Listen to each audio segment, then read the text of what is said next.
Welcome back to the Gardening with Joe and Holly radio show. Happy you've chose us to be part of your day. Holly, let's go to the hotline and bring in our guest for this week. Danielle Martin is the creator of YouTube channel Wicked Awesome Gardening. Based in New England, she is thrilled to help bring gardening tips and information to the world. She has a passion for helping people grow awesome food from yard to table. Welcome to the program, Danielle. Hello, thanks for having me. Well, thank you for taking time out of your day, not only to join Holly and myself, but all of our listeners. And I'll start with this. All right, you grow in raised beds, but you started in containers. What are some things people want to consider before they grow in a raised bed?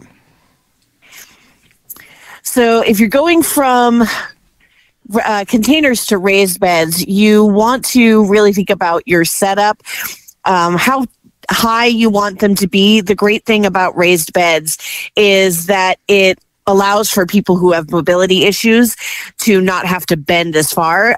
There's a lot of other benefits to it as well, as far as drainage and easier management. But that's one of the things I really like because I have bad knees now.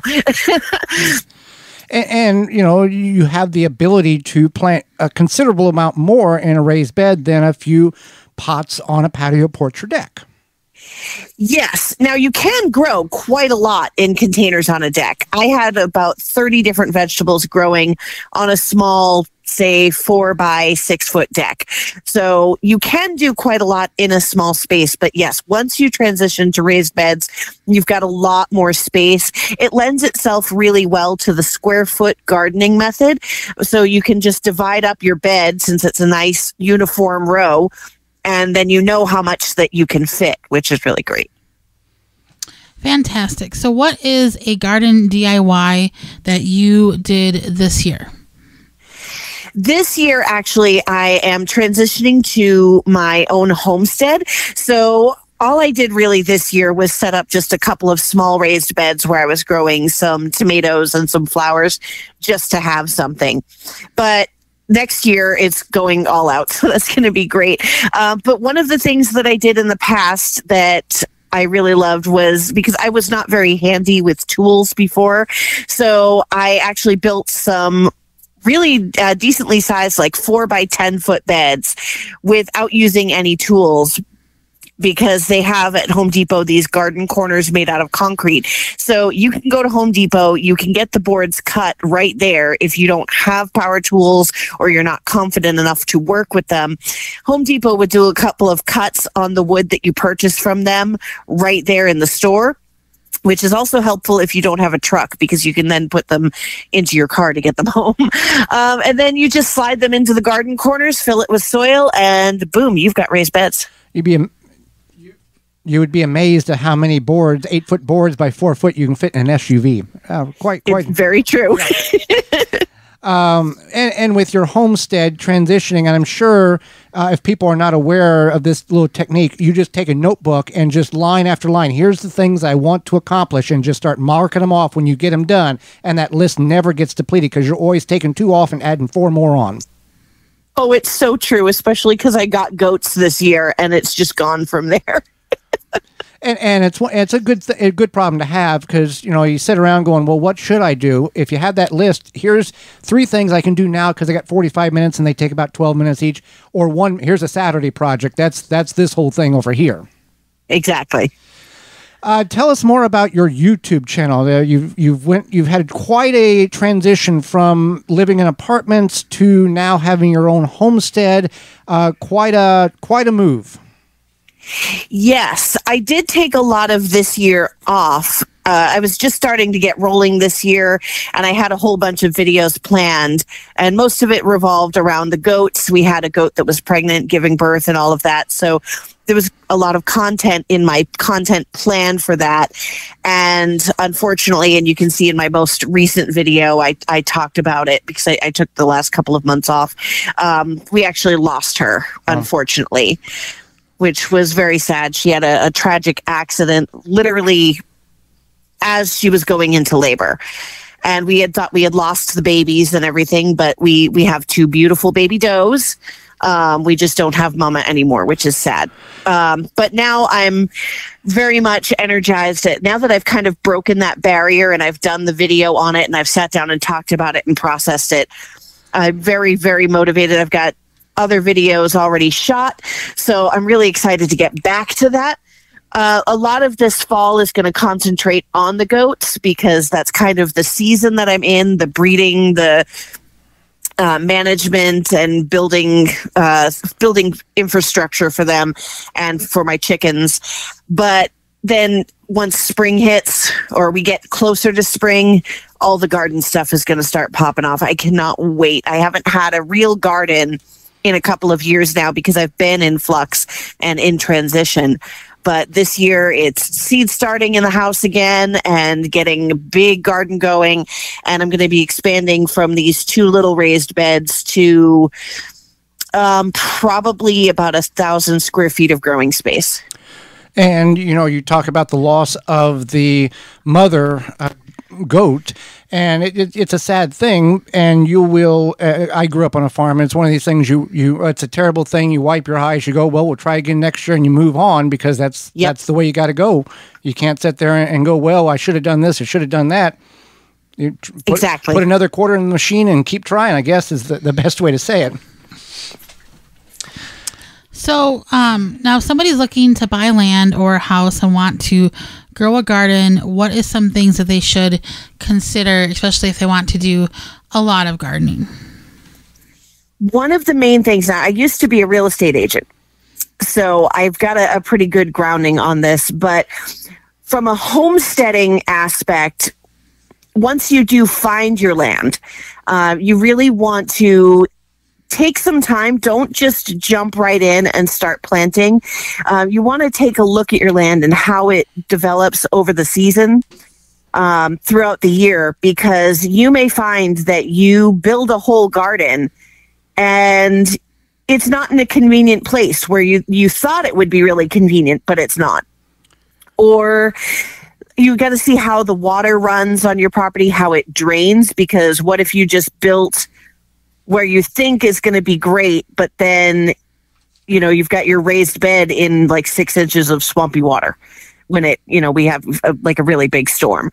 So you want to sit with it and kind of take a year and see it through all its seasons, because had I known that, I would have cleared the back acre of my property and I would have been planting fruit trees down there, and then found out that, oh, hey, in the spring, that breaks its banks and it comes up and it floods that acre.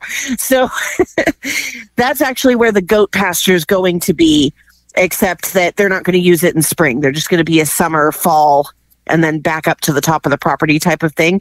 But had I not taken the time, I would have wasted a lot of time, effort, and money into that. And I've always been told, and this is really not good information, because I've always been told you want to look at a property after a big snowstorm to see how the snow lays. But nowadays, the property, you can't, if you see a property that you want, you better make a move on it, because somebody else has already beat you to it if you think too long on it.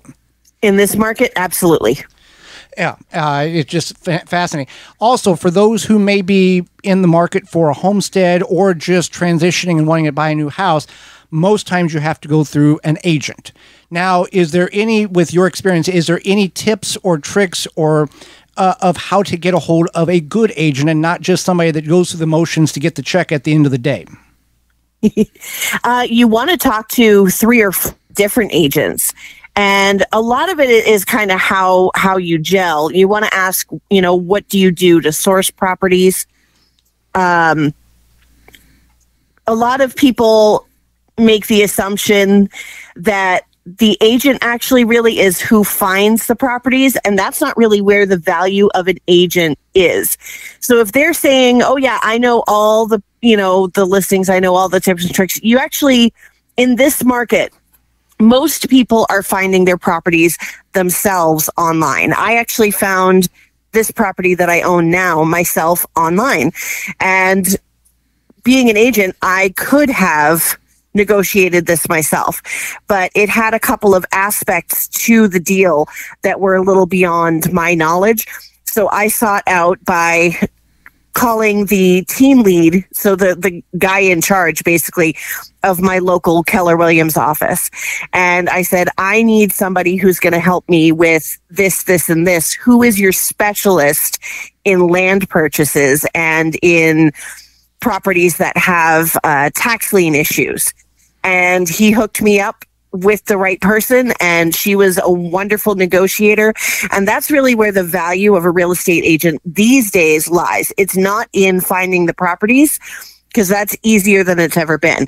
It's in the negotiations and who can win you the bid. And now in some states, now their laws changed that you get to see what the agent is making before the deal is. It's a whole big thing that there's a lot of things have changed now with agents and realtors and all of this other stuff. Yes, that happened literally right as I was stepping out of being an active agent. So I really did not inform myself fully on what's happened there. You could always kind of assume a ballpark of what the agents are making, because typically the commission percentage is between 4 and 6% of the total purchase. And then you kind of divide that in half. Usually, not always, but usually if the seller's agent is getting half and the buyer's agent is getting half. But a lot of things are changing with that. Something now is that the buyers have to pay the buyer's agent, and I'm not entirely well versed on that, but I think that's actually not serving the buyers well, actually. So. And you know, and we purchased land, and we spoke to you for some advice last year. That's right. If you've got 50 questions you want to ask your agent, you might as well ask them 60 questions, because that you're paying them to do a job, and you need the job done right the first time. Exactly. Ask them everything, and if they're annoyed that you're asking them everything, you need a different agent. Yep, they're not the right one. Right. So, what are some of your best seed saving tips for the garden? Let's see, best seed savings. So you really want to take a look at what's the best seed saving method for each individual plant that you're trying to save. Like flower seeds are going to be different than, say, tomatoes. And then there's a couple different ways to do that, because there's the fermentation method, or there's just laying them out on a plate type of thing. The fermentation method for tomatoes is a very good way to go. That's typically what I like to do. You kind of put them in a little bit of water, and you kind of let them sit so that it starts to ferment and break down that gel coating. Right. It's stinky, but it works. Right. And then, like green beans, you just pop them out and let them dry, but you got to label this stuff. Yes. Oh God, labeling. And I have ADHD, like really bad ADHD, which I'm finding is more and more common with in the gardening, like content creator world. We're all like, we have serious ADHD, and that's kind of why we like doing this, because it's a different thing every day, but it's also cyclical and repetitive, but it's a wonderful hyperfixation. Right. Yeah. But the great thing about that is, I just lost my train of thought. See, ADHD. There you go. But labeling. Yeah, but for me personally, labeling is a must, because I will put things in 10 different places. So now I'm very regimented with it. I have my seed saving box. I've got different little, like the photo boxes. So it's got a bunch of little boxes so I can organize it. And that speaks to my heart that wants to be organized and have everything centralized. Yeah. So that's very, very helpful. But yeah, if I don't label it, forget it. It's just going to then become a pile of stuff that I don't know where anything is. And these families are all the same. The brassicas all look the same. The tomatoes, all hot and mild peppers, all look the same. And even some varieties are the same unless you know what they are. Like Hungarian sweet and Hungarian hot. You can lose friends over that if you mix that up the wrong way. Oh, it's so true. Well, Danielle, we greatly appreciate the time you've offered us. How can people find you on the internet? So I am Wicked Awesome Gardening across all the typical platforms. I don't really use TikTok or Instagram so much anymore. Facebook and YouTube are where you're going to find the most recent and up-to-date content. Absolutely. Well, Danielle, thank you so much for the time and the education you've not only shared with Holly and myself, but all of our listeners. And we wish you the best on your homestead journey. Thank you very much for having me. Absolutely.